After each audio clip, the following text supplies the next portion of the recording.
اس lecture number 27 میں جو central difference انٹرپولیشنس فارمولے پہ ہم نے کویشچنس کیے تھے، سینٹرل ڈفرینس پہ ہم نے پہلے ڈسکس کیا، سٹرلنگ اپراکسیمیشنس پہ سٹرلنگ پہ ہم نے کویشچنس کیا، پھر اس کے بعد بیسل انٹرپولیشن تھا، پھر بیسل پہ ہم نے کویشچنس ڈسکس کیا۔ تو اس کے بعد جو گاس تھا، گاس نے بھی گاس فارورڈ اور گاس بیکورڈ، یہ دو فارمولے بھی اصل میں سینٹرل ڈفرینس انٹرپولیشنس کے لیے یوز ہوتے ہیں۔ تو پھر یہ تھوڑا سا اور بھی ماڈیفائڈ ہو جاتا ہے، یہ فارمولا تھوڑا سا ایزی ہو جاتا ہے بنسبتاً بیسل سے اور سٹرلنگ سے، اس میں کمپلیکیشن زیادہ ہے۔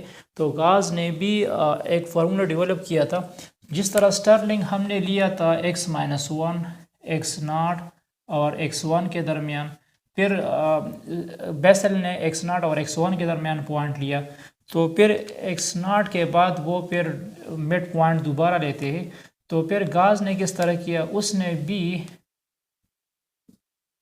جو فارمولا ڈیولپ کیا تھا وہ x0 اور x1 کے درمیان وہ لیتا ہے، وہ فات اس طرح لیتا ہے کہ اس نے f0 کا سینٹرل ڈفرینس نکال دیا، تو f0 کا جو سینٹرل ڈفرینس ہے وہ ہے f of sigma f of -1/2، اور دوبارہ یہ اوپر چلا جائے گا، اس نے مڈ پہ ڈیوائڈ نہیں کیا، تو یہ بن جائے گا سگما اسکوائر f0، یہ دوبارہ ہو جائے گا سگما کیوب f+1، یہ +1/2 آئے گا، پھر دوبارہ یہ ہو جائے گا سگما 4 f0، پھر نیکسٹ آ جائے گا سگما 5 f1/2، اور یہ ہو جائے گا سگما 6 f0 ہو جائے گا۔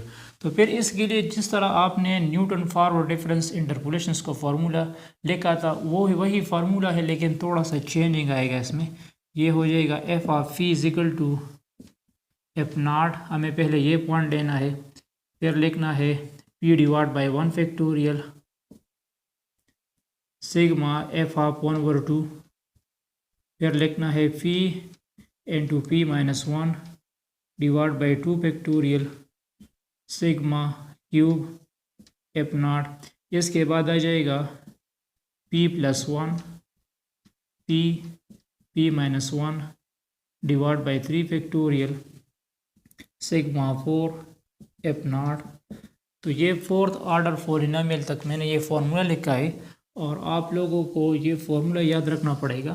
اس کو کہا جائے گا Gauss forward difference interpolations formula. Next lecture میں ہم اس پہ پرابلم سالو کریں گے۔ Stay touch with us.